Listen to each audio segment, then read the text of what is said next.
Louvado seja nosso Senhor Jesus Cristo, para sempre seja louvado. Salve Maria, Mãe da Misericórdia. Estamos chegando nesta sexta-feira, dia 9 de abril de 2021, sexta-feira na oitava da Páscoa de Jesus. Nossa academia espiritual, a Palavra de Deus, fortalecendo a musculatura da nossa alma.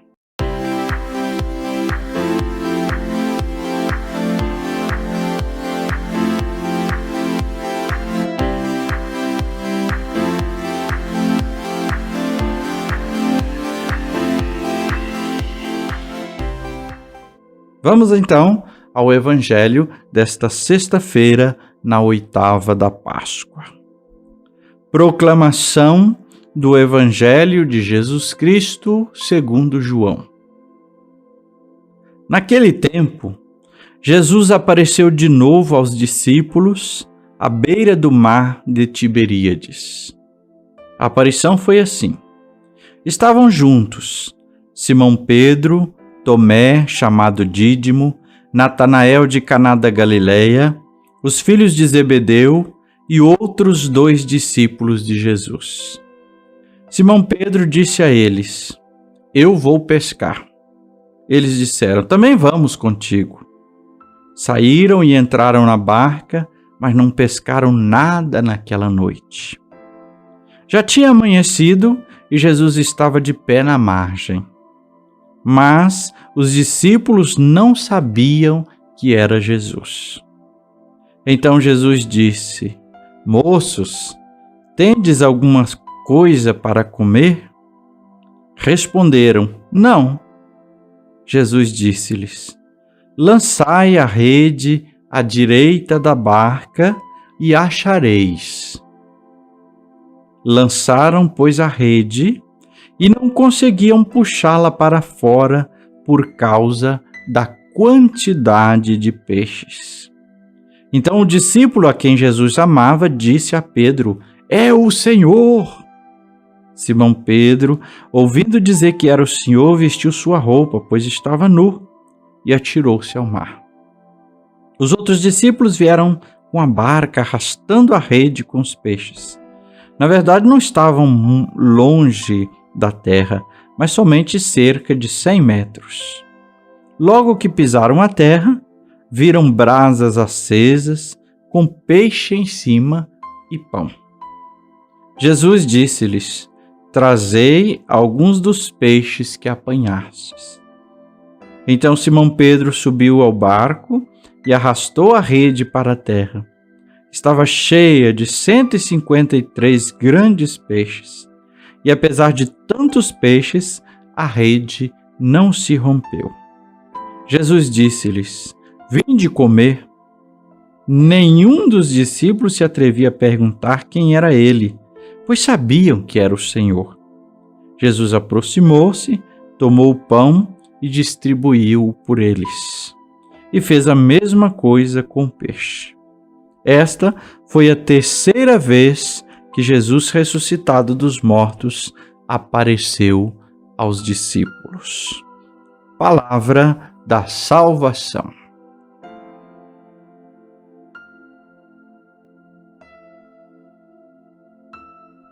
Queridos irmãos e irmãs, cada dia mais vamos aprofundando no mistério da Páscoa, assim como os discípulos o fizeram.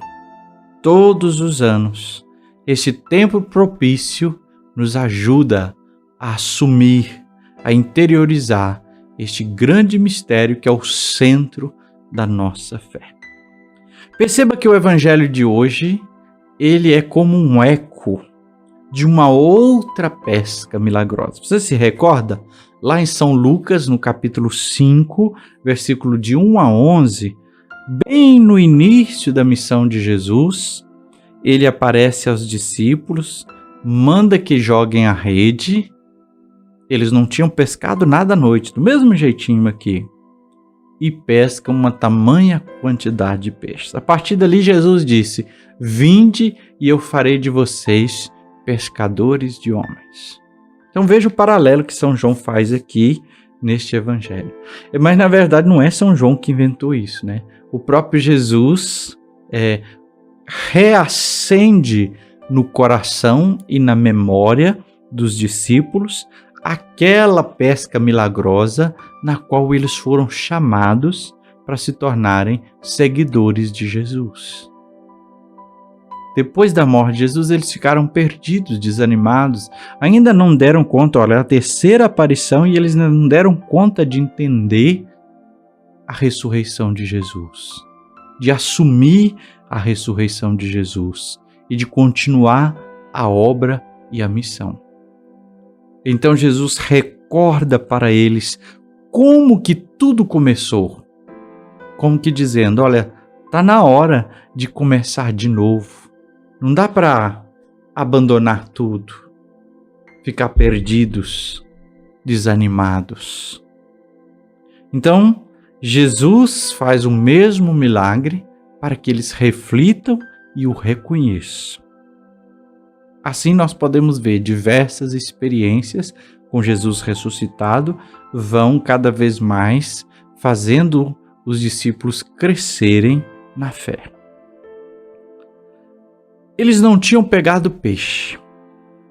Ao dizer isso também, podemos fazer uma leitura espiritual. Que leitura espiritual do texto? Dizemos então que isto é imagem de uma comunidade que age sem Jesus. Eu quero ser de Jesus, eu falo que sou de Jesus, mas eu tomo o meu rumo sem Jesus. Então, de fato, eu não sou capaz de produzir frutos. A comunidade não é capaz de produzir os frutos necessários. E aí vamos ao texto, também fazendo uma leitura espiritual com alguns passos que ali acontece. Primeiro deles, um desconhecido na praia, que pede, que ordena aqueles que estão desanimados e decepcionados. Não reconhecer Jesus e estar perdido e decepcionado não leva a lugar nenhum. Segunda coisa, o ressuscitado será reconhecido na sensibilidade do discípulo amado. Quando ele vê o milagre, no seu coração e na sua memória, com certeza, ele recorda de todas as ações de Jesus e até daquele dia, daquela pesca. E aí, então, ele pode dizer, é o Senhor. É uma expressão também própria para dizer de Jesus ressuscitado, Kyrios, o Senhor, aquele que recebeu do Pai todo o poder, toda a honra e toda a glória. Terceira coisa, agora sim, tem um êxito na pesca. Porque o que aconteceu para ter o êxito? Foi Jesus quem disse, joguem a rede do lado direito. Eles obedeceram a Jesus. E assim, então, conseguiram o êxito. Recordemos de outras palavras de Jesus em outro episódio. Sem mim, nada podeis fazer. Quarto ponto, a partilha.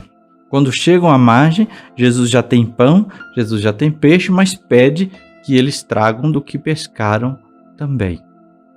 É Jesus quem movimenta a dinâmica do reino. Mas os discípulos, os enviados em missão, também trazem os frutos dessa realidade da missão. E ali, já a maneira como Jesus faz aponta para a Eucaristia. Portanto, na partilha com Jesus, na Eucaristia, se mostra a nossa missão dada por Jesus ressuscitado. E essa experiência leva os discípulos a saberem que a missão continua. A diferença é que eles não têm que contar com a presença física de Jesus. Jesus não vai continuar ali dando as ordens, pregando e eles só acompanhando. Jesus continua com eles, mas agora eles anunciam esta novidade da fé em Jesus vivo e ressuscitado, aquele que foi crucificado. O querigma traz isso. Ele não está mais fisicamente, mas ele está como ressuscitado no meio deles. A rede superlotada, ela simboliza o quê? Simboliza a humanidade que recebe o anúncio do Evangelho, que é recolhida nas redes da fé da igreja do anúncio para ser apresentada a Jesus. Muitos serão atraídos deste mar do mundo para a rede do Evangelho anunciado. Então aí é o simbolismo disso que os padres da igreja já fazem há tempos. Portanto, a palavra do Senhor é que dá eficácia ao trabalho apostólico, à nossa vida. É preciso sempre queremos buscar escutar o que o Senhor tem a dizer e, sobretudo, obedecer o Senhor. Saber que Ele está conosco, que Ele está ao nosso lado, na presença de ressuscitado, de glorioso. Vamos à nossa academia espiritual, a palavra de Deus fortalecendo a musculatura da nossa alma. Primeiro momento, comece com o alongamento, e você já sabe quanto é importante a invocação ao Espírito Santo e este silêncio amoroso por algum momentinho na presença do Senhor. Silêncio amoroso, invocação ao Espírito Santo, pedindo seus dons, pedindo também essa capacidade de discernimento, de perceber a palavra de Jesus, a presença de Jesus. Segundo passo, nosso aquecimento. Então recorde sua experiência de fé, de seguimento de Jesus. Como foi que começou? Quando foi que você começou a experimentar sua fé em Jesus, a seguir Jesus? O que você passou? Você desanimou? Você desistiu? Parou de viver a vida de fé? Parou de comungar? Parou de participar da igreja? Depois, que experiências foram marcantes para você? Que pessoas te ajudaram e te ajudam até hoje no seu caminho de fé? Então recorde isso no coração e na memória. E para treinamento, a terceira etapa da nossa academia, faça uma oração reafirmando sua fé em Jesus e sua disponibilidade de estar com Ele, de caminhar com Ele, a sua necessidade, o seu desejo de querer ter Jesus com você. Então faça uma oração reafirmando sua fé em Jesus e a sua disponibilidade para com Jesus. Que o Senhor te abençoe e te guarde. Que Ele volte o seu rosto e dê a sua paz e sua bênção. Que esteja acima para abençoar, atrás para guardar, à frente para guiar, ao lado para acompanhar. Que Ele volte o seu rosto e dê sua paz e sua bênção. Em nome do Pai, e do Filho, e do Espírito Santo. Amém.